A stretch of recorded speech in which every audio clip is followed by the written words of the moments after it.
Israeli सेना ने हाल ही में घोषणा की है कि वो अब फिलिस्तीनियों को दक्षिण से उत्तरी गाजा में आने की इजाजत नहीं देगी। इसके साथ ही उत्तरी गाजा में नाकाबंदी फिर से बहाल कर दी गई है, जो जनवरी के संघर्ष विराम से पहले अधिकतर समय युद्ध के दौरान लागू थी।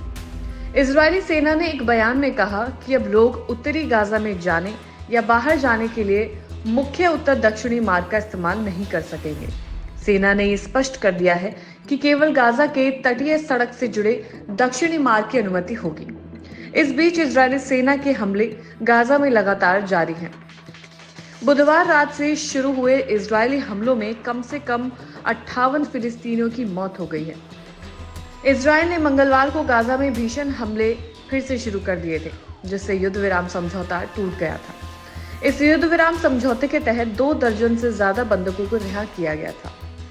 हमलों में अबासन अल कबीरा गांव में एक मकान को निशाना बनाया गया। ये गांव खान यूनिस के पास इजरायल की सीमा के नजदीक है। इजरायली सेना ने इस क्षेत्र को इस हफ्ते की शुरुआत में खाली करने का आदेश दिया था। अबासन अल कबीरा गांव के पास स्थित यूरोपियन हॉस्पिटल ने बताया कि इस हमले में कम से कम 16 लोग मारे गए हैं, जिनमें ज्यादातर महिलाएं और बच्चे शामिल हैं। हॉस्पिटल ने कहा कि रात भर के हमलों के बाद 36 शव अस्पताल लाए गए, जिनमें से ज्यादातर महिलाएं थीं। उत्तरी गाजा में स्थित इंडोनेशियन हॉस्पिटल ने बताया कि उसके पास 19 शव लाए गए।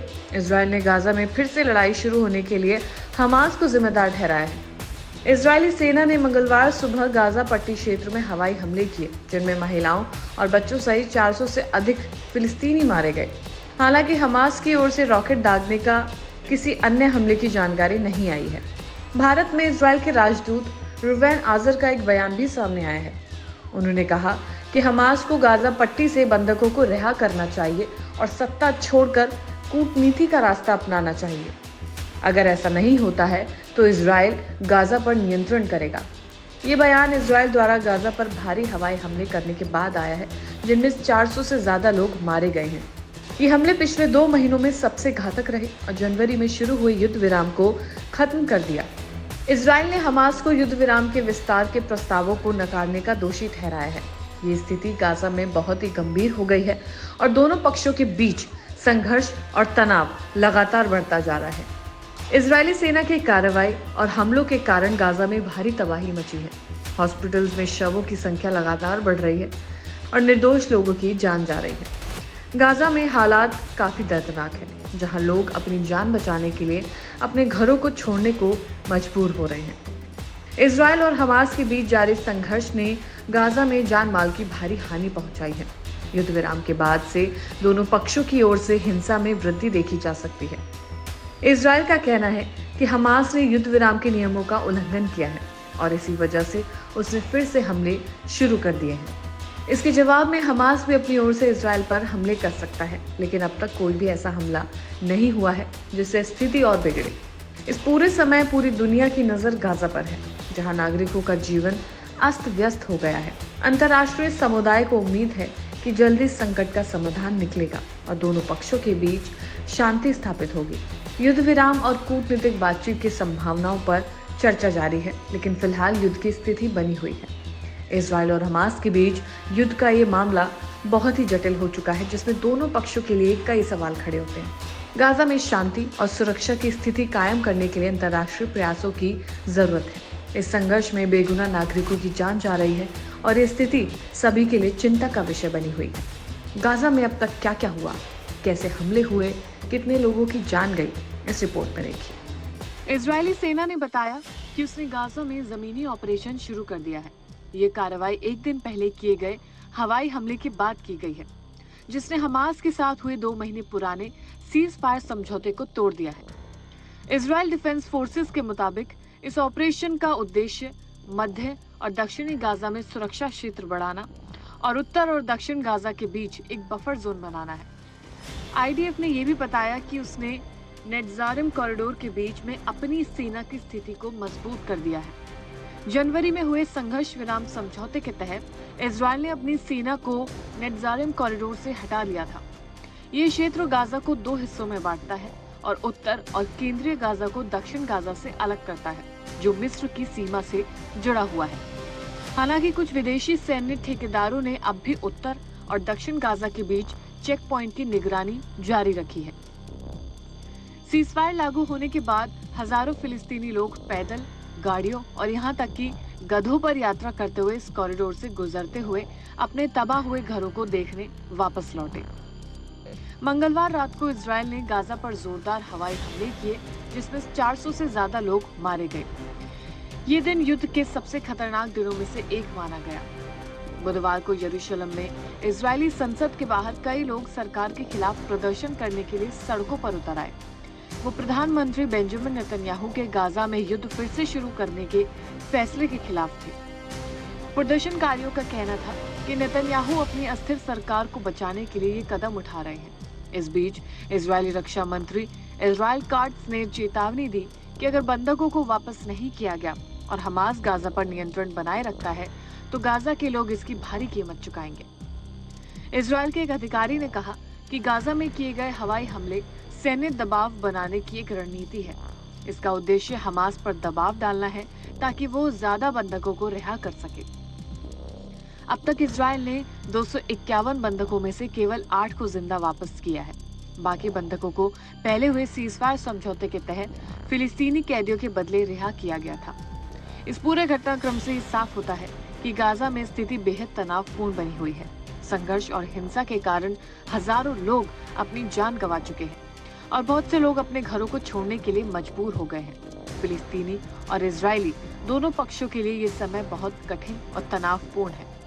आइए आपको बताते हैं इजराइल ने हमास पर कब और कैसे हमला किया और गाजा में इस वक्त क्या सिचुएशन है। इजराइल ने गाजा पट्टी में फिर से जबरदस्त हमले किए हैं। इजराइल ने हमास के ठिकानों को निशाना बनाते हुए लगातार हवाई हमले किए हैं। गाजा के स्वास्थ्य मंत्रालय के मुताबिक इन हमलों में कम से कम 326 लोग मारे गए हैं, जिनमें महिलाएं और बच्चे भी शामिल हैं। ये हमला जनवरी में हुए युद्ध विराम के बाद अब तक का सबसे भयंकर हमला माना जा रहा है।